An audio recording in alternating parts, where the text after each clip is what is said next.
कक्षा 10वीं के विद्यार्थियों को विज्ञान सब्जेक्ट से आईएमपी प्रश्न बताने जा रहा हूं। तो चलो शुरू करते हैं। तो आज की इस वीडियो में आज मैं आप लोगों को बताऊंगा अध्याय 9 से धातु एवं धातु कर्म। जब आप इन प्रश्नों को ढूंढोगे तो प्रश्नों को टिक किसमें करना है, इसी अध्याय में टिक करना है।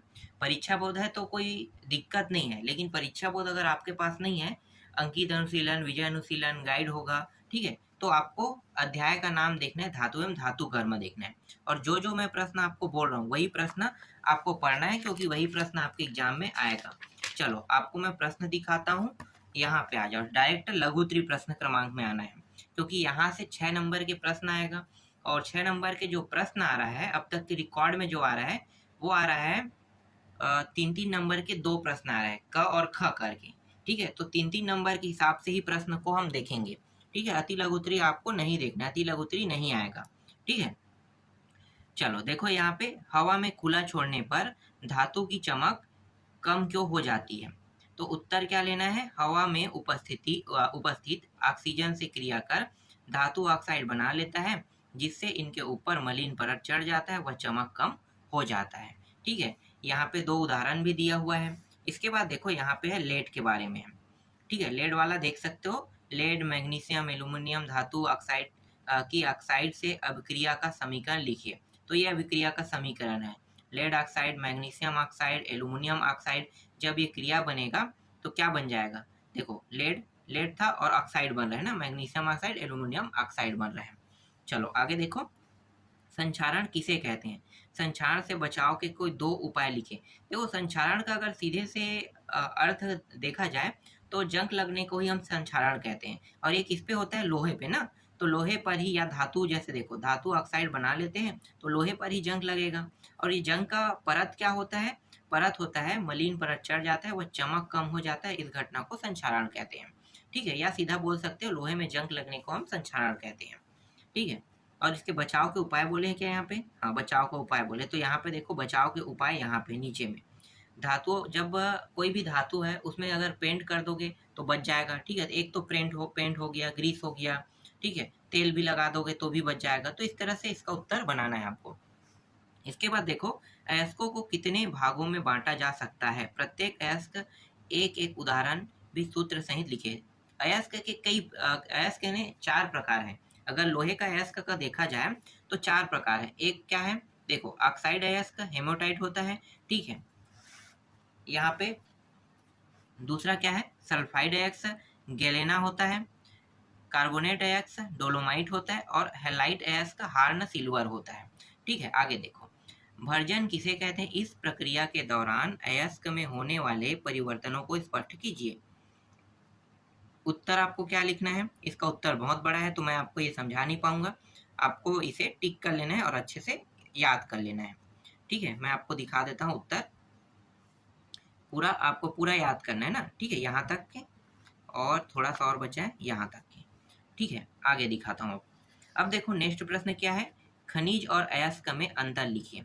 तो 3 अंतर बोल रहा है यहाँ पे। ठीक है, तो 3 अंतर कह रहा है, तो ये जब प्रश्न आएगा तो क और ख वाला ऑप्शन में आएगा। 3-3 नंबर के 2 प्रश्न मिला के एक 6 नंबर के प्रश्न का निर्माण होता है। ठीक है, तो खनिज और अयस्क देख सकते हो, खनिज और अयस्क का उत्तर लगा हुआ है, टिक कर लेना है आपको।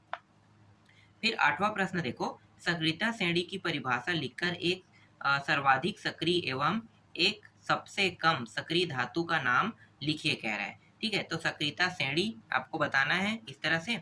अब ये वाला प्रश्न देखो, काफी इफेक्टिव प्रश्न है। ये पहले बहुत आता था लेकिन अभी अभी कम हो गया है। तो जब भी आएगा ना, इन तीनों में से एक आएगा, अयस्क, खनिज, धातु, गालक, ये प्रश्न रहेगा। ठीक है, चारों के बारे में लिखने के लिए, और मतलब 3 ही रहेगा इसमें से, और 3 जो है दूसरा टॉपिक रहेगा। ठीक है, तो ये इंपॉर्टेंट है। इसके बाद मैं आपको और दिखाता हूँ यहाँ पे ये प्रश्न। देखो यहाँ पे 3 टॉपिक है, 3 एक 4 टॉपिक। इन चारों टॉपिक को देखो, यहाँ पे अभिक्रिया बताया गया है। फिलहाल अगर आप इसे छोड़ना चाहो तो छोड़ सकते हो। ठीक है, ऐसा प्रश्न आना बंद हो गया है। चलो आगे दिखाता हूँ। ये धात्विक ऑक्साइड से धातु के अपचयन की रासायनिक प्रक्रिया समझाइए। 3 नंबर का प्रश्न है। ठीक है, इसे अच्छे से याद कर लेना, 3 नंबर का है। तो ऐसे ही प्रश्न एग्जाम में आते हैं। और यहाँ पे इसका जो जवाब है, कार्बन अपचयन विधि और रासायनिक अपचयन विधि, दोनों को याद करना है। ठीक है, आगे दिखाता हूँ नेक्स्ट प्रश्न। चौथा कारण क्या है, यहाँ पे ये दोनों है, ठीक है, इसमें प्रश्न दिया हुआ है तो इन दोनों को लिखना है, और एक और होगा यहाँ पे ये वाला, ठीक है। तो तीनों को याद कर लेना है। इसके बाद देखो ये वाला है मिश्र धातु किसे कहते हैं, 3 मिश्र धातु के नाम, अवयव व उपयोग लिखिए, ठीक है। ये 3 नंबर के प्रश्न में आया था, ज्यादा नहीं आया था, ठीक है, 3 नंबर के प्रश्न में आया था। और 3 नंबर के प्रश्न मतलब क और ख, 3-3 नंबर के 2 प्रश्न मिलके यहाँ से प्रश्न बना था वार्षिक पेपर में, और ऐसा बनता भी है और बनेगा भी, ठीक है। और 6 नंबर तो डायरेक्ट बन सकता है, वो प्रश्न भी मैं आपको दिखा दूंगा। ये भी 3 नंबर के ही प्रश्न में बनेगा ये वाला, ठीक है। अब डायरेक्ट मैं आपको दिखाता हूँ 6 नंबर के प्रश्न में कौन सा प्रश्न बन सकता है। सिर्फ यहाँ पे 2 ही प्रश्न दिखाई देगा आपको, 2 या 3 प्रश्न है 6 नंबर में, ज्यादा नहीं है। ये प्रश्न डायरेक्ट 6 नंबर में बनेगा, ठीक है, क्योंकि 2 नंबर ये विधि बताओगे, चुंबक पृथक विधि, झाग उत्प्लान विधि 2-2 नंबर का रहेगा, तो ये प्रश्न बनेगा आपका 6 नंबर का डायरेक्ट। इसके बाद दिखाता हूँ यहाँ पे, हेमोटाइट से लोहे के निष्कर्ष को निम्नलिखित पदों के आधार पर समझाइए, तो ये भी 6 नंबर के बनेगा, ठीक है। इसमें 3 लिया है, 2-2 नंबर का एक एक रहेगा, ठीक है। तो ये आप चित्र देख सकते हो, यही है पूरा। इसके बाद मैं आपको दिखाता हूँ, ये प्रश्न ज्यादा इंपॉर्टेंट नहीं है, चौथा, पढ़ना चाहो तो पढ़ सकते हो, ठीक है, पर ये मैंने टिक कर दिया है 3 नंबर के हिसाब से। जंग लगने के विद्युत रासायनिक सिद्धांत को समझाइए, इसे मैंने टिक कर दिया, तो आप लोग टिक कर लेना, अगर समय मिले तो पढ़ लेना, अगर नहीं है तो मत पढ़ना, ठीक है, ये एग्जाम में नहीं आएगा, ठीक है। आगे देखो, इसके बाद ये प्रश्न है, ये प्रश्न एग्जाम में आ सकता है, जंग लगने, ये प्रश्न वही है चौथा वाला, लेकिन ये प्रश्न आएगा उसके जगह में, ठीक है। तो ये प्रश्न आप लोग देख लेना। चलो आगे दिखाता हूँ अध्याय 10 से।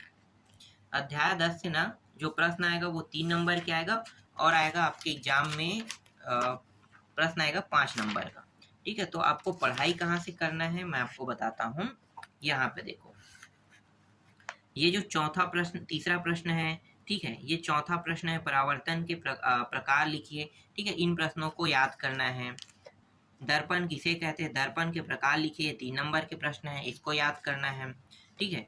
अपवर्तन किसे कहते हैं, अपवर्तन 2 नंबर का प्रश्न है, तो ये जब प्रश्न आएगा ना तो इससे कुछ 1-8 नंबर के और जोड़ के यहाँ पे आएगा, फिलहाल ये आने के चांसेस बहुत कम है, ठीक है।